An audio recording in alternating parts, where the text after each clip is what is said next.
Buenos días. Antes que empiezo, les quiero pedir un poquito de paciencia con mi español. Yo me fui de Colombia hace 30 años y a los 14 años lo que me importaba a mí en esa temporada eran cosas como deportes, las chicas, palabras malas y nada de ciencia. Entonces, de estar aquí al frente de ustedes tratando de hablar en ciencia en español, a veces voy a tener que usar unas palabritas en inglés, pero ojalá me dan el permiso. Cuando empecé a estudiar el formato de la charla hoy, me puse a ver unos videos de TED, a ver qué lo era importante y qué era lo interesante de esos charlas.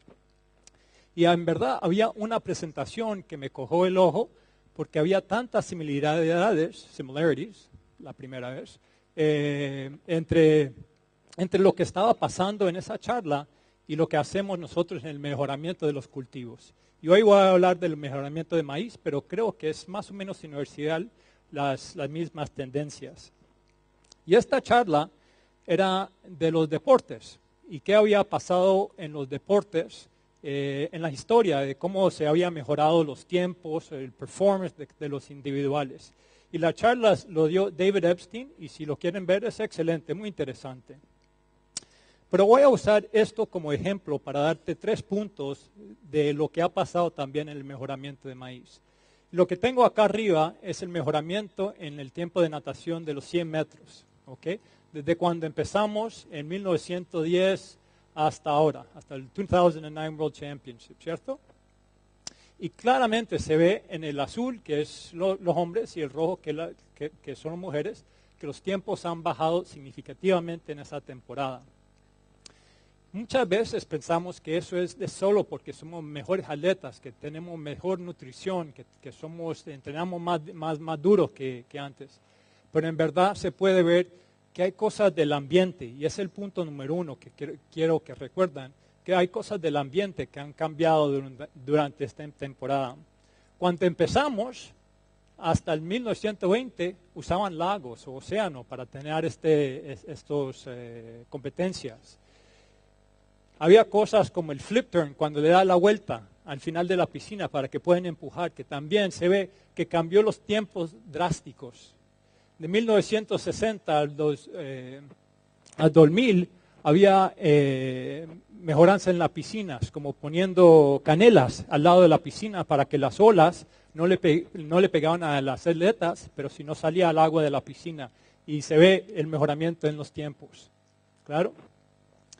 Y durante todo este tiempo, el traje de baño también cambió. Al principio era un suit entero, después vino el Speedo chico que Mark Spitz usó en 1970, y en 2009 dicen que estos fueron los campeonatos de lo plástico, porque el swimsuit era una cosa entera que dejaba que los nadadores se metieran al agua y había nada de drag. Okay. Punto número 1, el ambiente cambió mucho. Pero también los atletas han cambiado. Y en este punto quiero hacer 2 puntos. Lo primero, que las atletas de hoy son mucho más grandes, mucho más fuertes y mucho más poderosos de lo que antes. Aquí al lado izquierdo, cada punto acá es un punto de la población humana. Y vamos de las décadas de 1920 a 1990. Y lo blanco acá es el tamaño de los futbolistas americanos comparado a la población normal. ¿Ok? Entonces, al principio se puede ver que los futbolistas americanos eran lo mismo, eran parte de la población. Nosotros podríamos ser atléticos profesionales porque eran lo mismo. Pero al final, por las décadas, ese círculo va más y más separado que el resto de la población. Y hoy en día, los futbolistas americanos son mucho más grandes, mucho más poderosos, mucho más fuertes que la población en general. Son muy diferentes. Pero no solo son diferentes, son también mucho más specialized que el resto.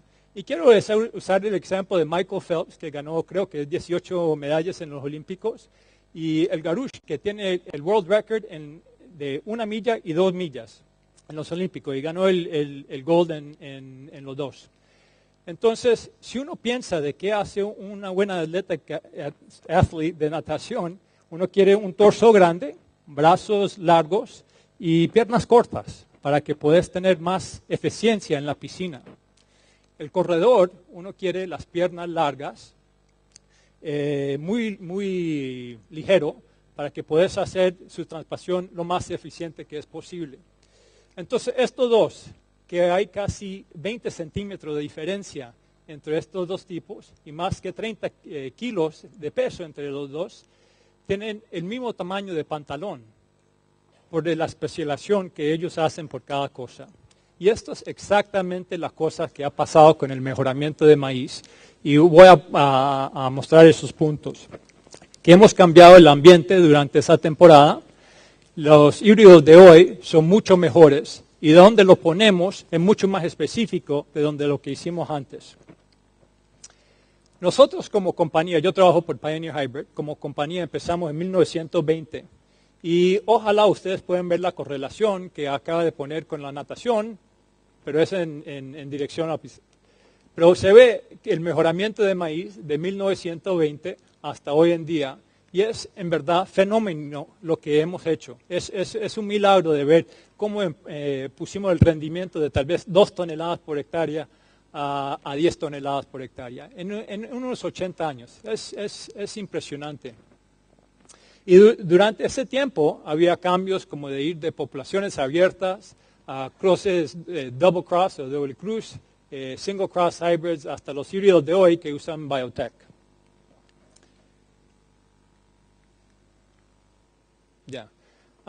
Y lo bueno de tener esa historia como compañía es que nosotros tenemos toda esa material genética en un cold room allá en Iowa. Esto está cada punto en este graph.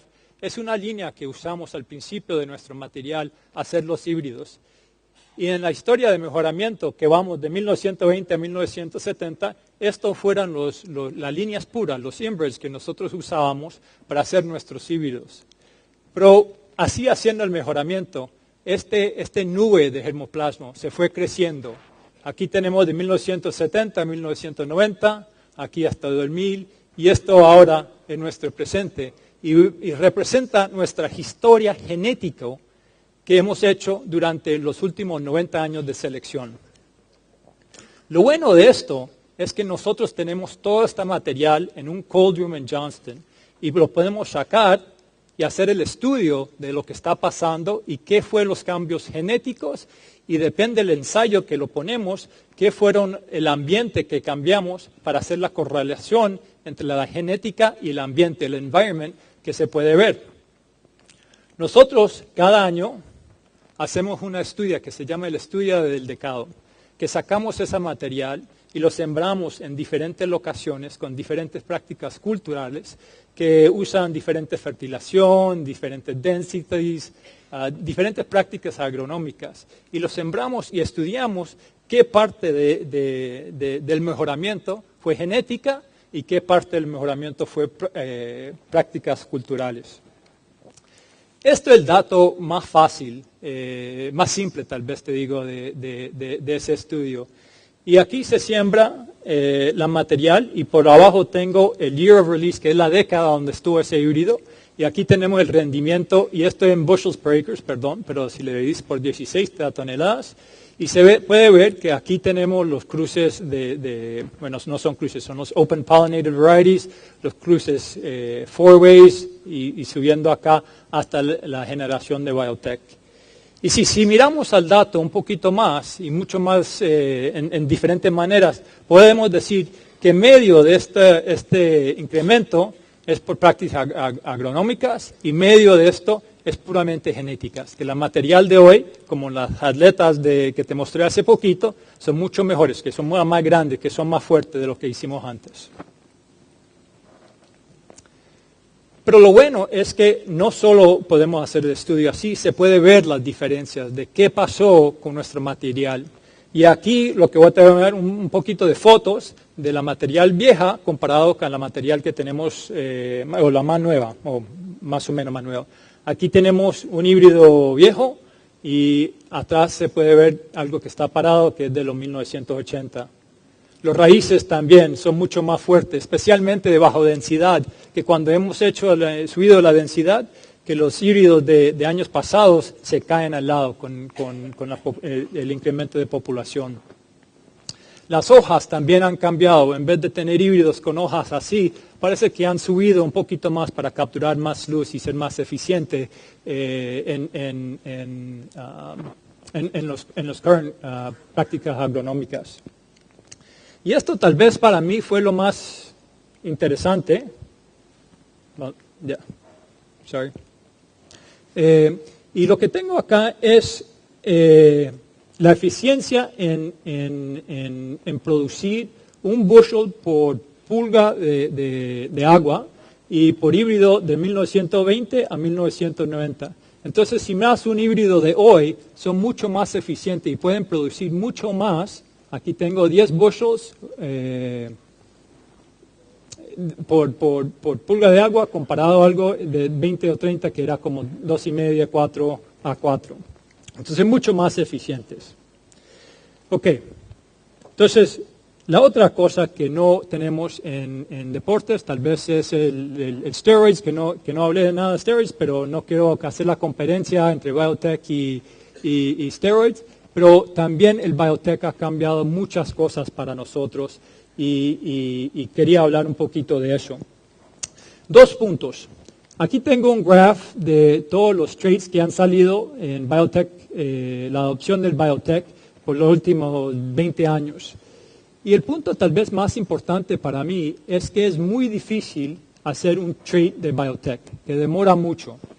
Por ejemplo, aquí tengo el Cry1A. Cuando descubrieron este gen, en verdad, este gen se descubrió en 1983 y demoró casi 12 años al traerlo al mercado. Viptera, que está aquí, que está saliendo al mercado ahora, se descubrió en 1994-95. Otra vez, 10 a 12 años que nos tomó tomar un tiempo a sacarlo al mercado.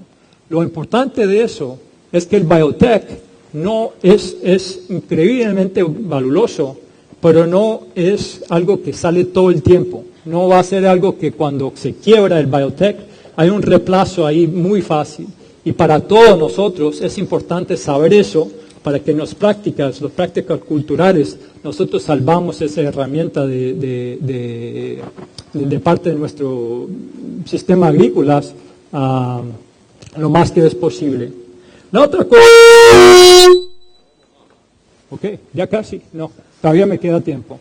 La otra cosa para mostrarle, mucha de nuestra historia estamos hablando, este es el mejoramiento. Lo que creo que ha hecho el biotech en verdad es proteger el rendimiento que tenemos en estas épocas. Aquí empezó el biotech. Si mira la variabilidad que tenemos en esta temporada es mucho más grande de lo que tenemos ahora, entonces está protegiendo.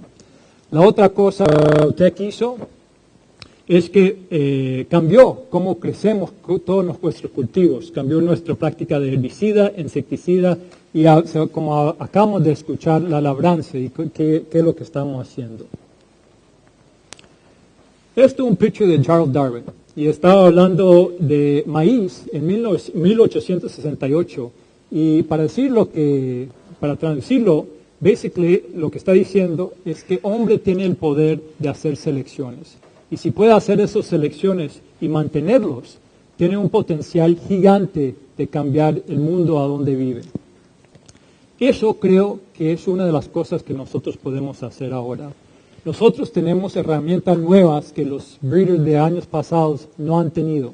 Entonces cosas como precision phenotyping, que podemos mirar a las locaciones que podemos estudiar la sequía. Este es el mismo híbrido lado a lado y a estudiar qué pasó cuando le damos menos agua a cada uno.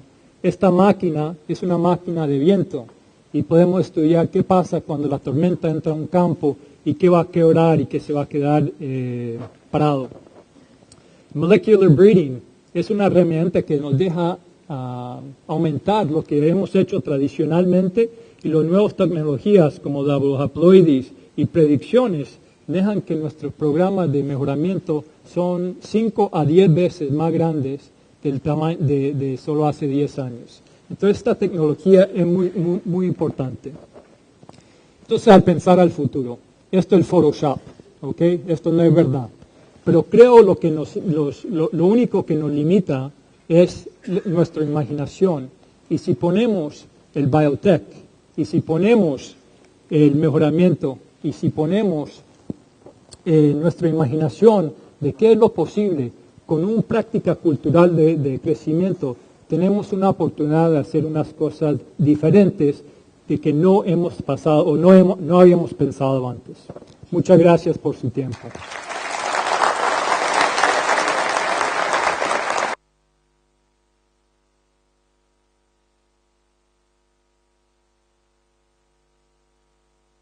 The products that we've introduced through biotechnology have been extremely popular with the growers.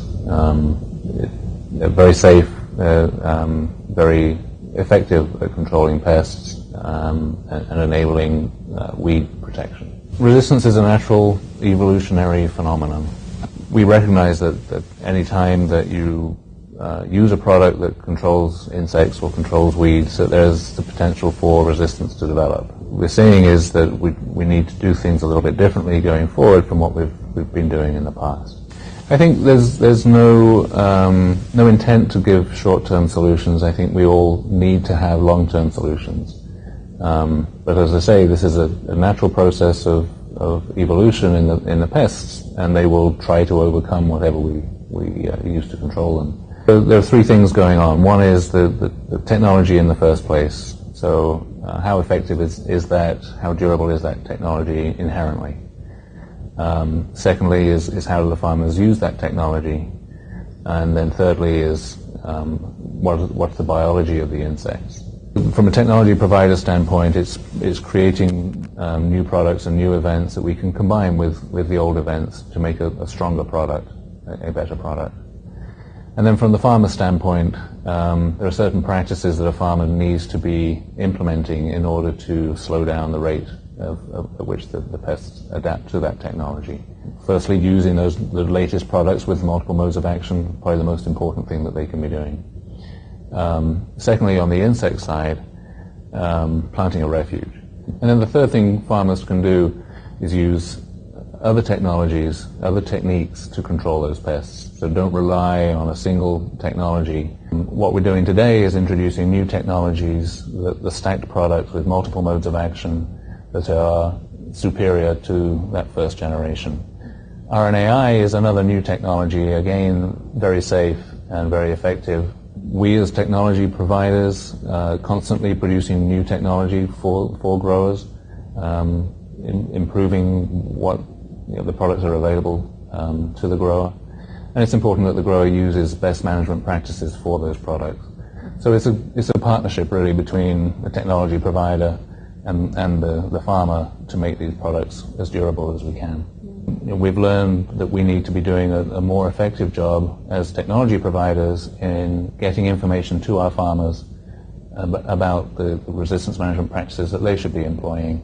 It's not easy, it's not cheap, and it's an investment for the grower to protect the technology that he wants to use for the future. Farmers need to be a partner with the technology provider.